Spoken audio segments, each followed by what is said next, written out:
Golf Central on YouTube, brought to you by TaylorMade. So Rory McIlroy in with 69.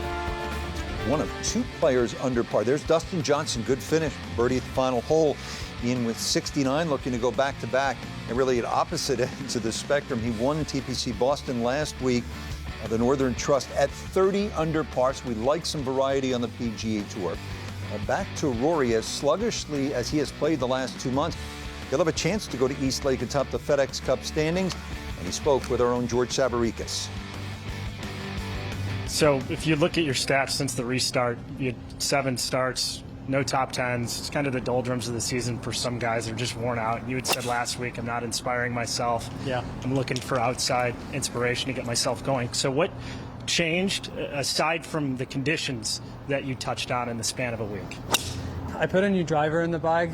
I went home Sunday night and I was on the range at 9 a.m. on Monday morning, and I had all sorts of different shafts, different heads, and a wrench, and I was just putting different combinations together and just trying to find something that I could get in play. And I finally landed on something that I actually tested in Connecticut a few weeks ago. I went to a higher lofted driver, different shaft. It just spins a little more, keeps the ball on line, and that's the key to my game. If I can just get it in play off the tee, I can play from there. And I wasn't doing that over the last few weeks, and this week I've done that, and you've seen the results. I love it, Brando. Rory and a wrench. He's just a working guy, right? What are you seeing? Well, he's right. He added more spin. He's certainly driving the ball better than he did last week. He also, as Gary Koch pointed out on the telecast, changed putters from yesterday to today. But beyond that, he also went away from using the line on his ball, something he did last week when he putted poorly, something he did yesterday when he putted poorly. He got away from that. And I think as a result, he had a little bit more comfort, commitment, and trust. Doesn't look great. What strikes you when you watch Tiger with that putter right now? You'll hear people say this game of inches. When it comes down to putting, it's a game of millimeters. And when you watch Tiger Woods on the green this week, this year, it's an almost imperceptible, but I think obvious difference between his setup in 2019 versus really when he was at his best. We take a look at Tiger Woods here, and perhaps this is due to his bad back. Perhaps it's him fighting, bending over, but he stood a little bit closer to it in 2001, sort of the high water mark of his golf. Incidentally, he won 5 times that year. He's a little further away from it. You can just look at the bill of his cap and you can see that he's much more over it. But the result is that the putter wants to work more to the inside, back and through, but also he's hitting it slightly to the right or towards the toe side of impact, right in the middle on the right there in 2001, and ever so slightly. And this will throw off your speed, it'll throw off your direction, it'll throw off everything. And there's nobody that's watched Tiger Woods putt in 2020 without saying something's amiss, something's amiss. And of course, when the putter feels heavy and you get that great transition and the ball feels heavy at impact, you've got all that impact, you're hitting it solid. And there's just not any chance that Tiger Woods is hitting his putts as solid as he was back in the halcyon days of 2000, 2001. People tend to think it is power that prevents a player in his mid-40s from staying competitive, but oftentimes age robs the great player of his putting, and that becomes the most damaging aspect. Listen, it robs you ever so slightly of your eyesight, your nerves, your touch. You put all that together, and it's rare that somebody putts as well in their 40s as they did in their 30s or 20s. Very, very rare. That's a good point. 36-33, hit a lot of greens, 13 and 30 putts. He's #1 in the world yet again, #1 in the race for the FedEx Cup, in good position going to East Lake. Has pep in his step. He's found something, and he doesn't need to find a whole lot. I mean, he has the total package. We know that. He may well be playing the best golf of his life, which is saying something for somebody who had previously to last week won 21 times, now 22. But it is the margin of victories that gets my attention. I said it last night. In his last 6 events that he's won by 11, 8, 6, and 5. Very often events that are closely contested boil down to luck.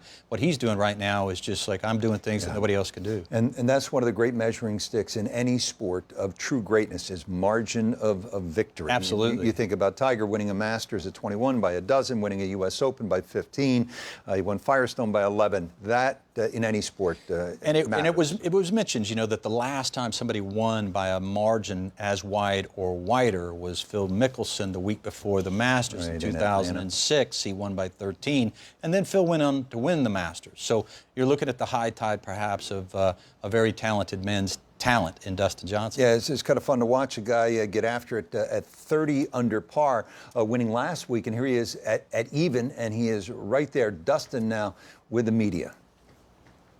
Well, this golf course, it just, you know, it demands, you know, very good play, and you know, you got to put the ball in the right position, and then from there you got to hit quality golf shots to, you know, into the green. So it's a completely different golf course, completely different conditions. You know, it's firm and fast, and you know, it's a lot of fun to play this kind of golf. I like it. It's, you know, it's very difficult, but you got to stay focused all day long, and you really got to, you know, pick and choose your spots where you can be a little bit aggressive.